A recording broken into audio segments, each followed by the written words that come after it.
There's no space in supernatural. Well, not canonically, no, but this is transformative fiction. You mean fan fiction? Call it whatever you like, okay? It's inspired by Carver Edlund's books. Fanfiction. What is it?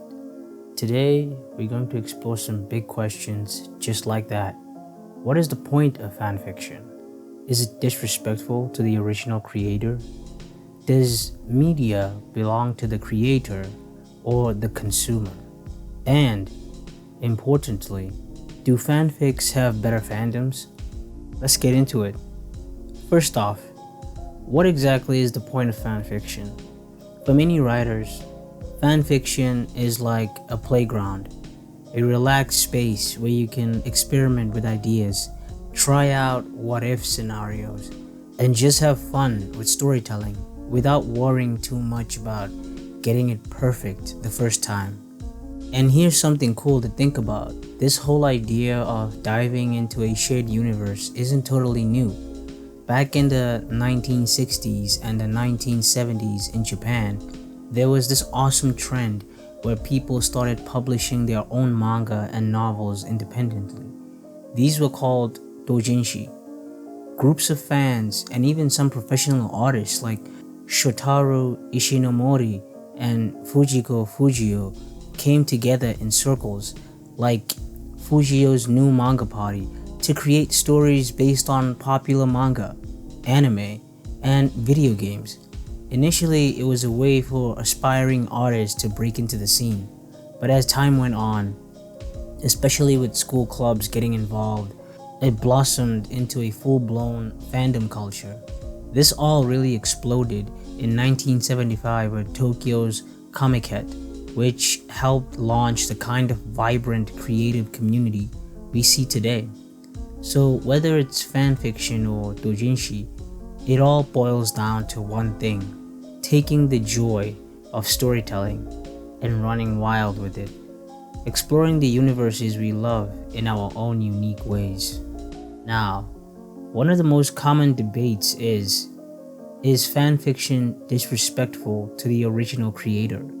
Some argue that taking someone's work and reimagining it crosses a line. But here's another perspective. Fanfiction is often a tribute, a way for fans to show their passion and dedication, and sometimes get closure. When done with respect, it honors the original material by celebrating and extending its life. Of course, it's crucial to remember that fanfiction exists in a legal and ethical gray area. Most creators understand that fan works are born out of love, not malice.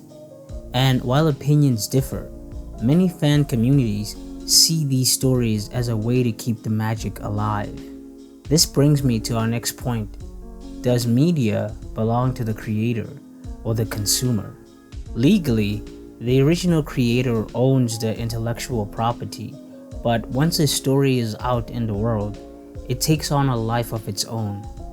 Fans add their own layers and interpretations, and sometimes the culture around a story becomes as significant as the story itself. Fanfiction blurs those lines. It challenges the idea that art is fixed once published, and reminds us that stories are living things, evolving with every reader's imagination. Now let's talk about fandom communities and how they can be such a breath of fresh air, especially when compared to more traditional writing spaces. Traditional and professional writing spaces focus on structure and marketing.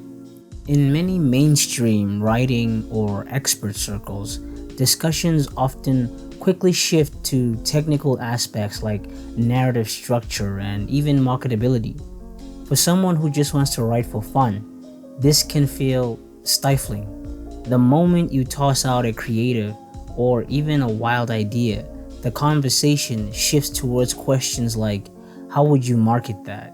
This focus can make the creative process feel more like a business exercise rather than a joyful exploration of ideas. which leads to the loss of fun and authenticity.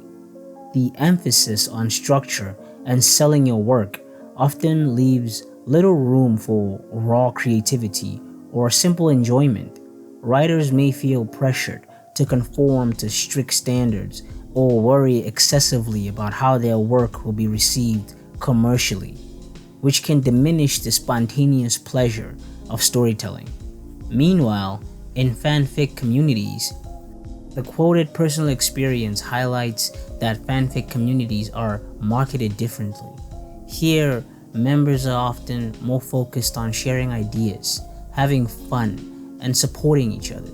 Instead of dissecting every idea for its market potential, these groups encourage playful brainstorming and creative risk-taking, with celebration of creativity over perfection. In fanfic spaces, even a ridiculous idea can spark a lively discussion, and every contribution is seen as part of a shared love for the craft.